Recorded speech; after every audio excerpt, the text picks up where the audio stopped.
Congress సర్కార్పై MLA Kotamreddy Sridhar Reddy సంచలన ఆరోపణలు చేశారు. రాష్ట్ర ప్రభుత్వం తన ఫోన్ ట్యాపింగ్ చేస్తుందన్నారు. ఇందుకు సంబంధించిన ఆధారాలను ఆయన ఈ రోజు ప్రెస్ మీట్ లో బయటపెట్టారు. తన ఫోన్ ట్యాప్ చేస్తున్న విషయాన్ని తనపై అభిమానం ఉన్న ఐపీఎస్ అధికారి చెప్పారని వెల్లడించారన్నారు. సీఎం జగన్ ను ఇంతగా అభిమానించే తాను ఎందుకు ఫోన్ ట్యాప్ చేస్తారని చెప్పారు. తన చిన్ననాటి స్నేహితుడైన ఓ కాంట్రాక్టర్ కు ఫోన్ చేసి మాట్లాడిన సంభాషణ బయటకు వచ్చిందన్నారు. 3 దశాబ్దాలుగా వైఎస్ కుటుంబం పట్ల విధేయంగా ఉన్నానని తెలిపారు. ఇక తనను అవమానించిన చోట ఉండకూడదని నిర్ణయం తీసుకున్నానన్నారు.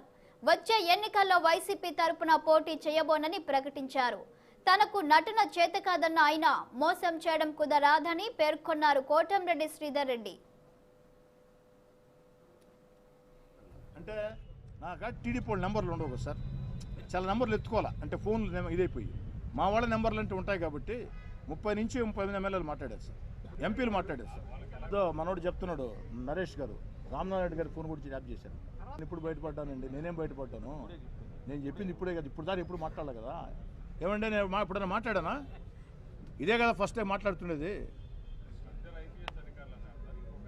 అంటే ఒక అధికారి నాకు సమాచారం ఇచ్చాడు సార్, ఆ అధికారి పేరు ప్రాణం పోయినా చెప్పను.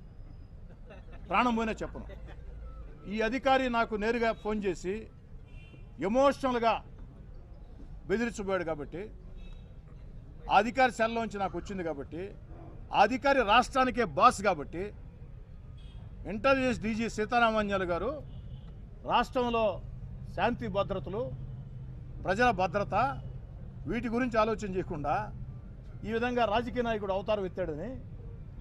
ఎందుకంటే ఎమోషనల్ బెదిరింపు అంటే అర్థమైంది సార్. ఎమోషనల్ ఇంగ్లీష్ వర్డు, బెదిరింపు మీరు చెప్పిన వర్డు ఏం సార్? అసలు అది కాదు సార్, అతను అనుకోబడలేదు సార్.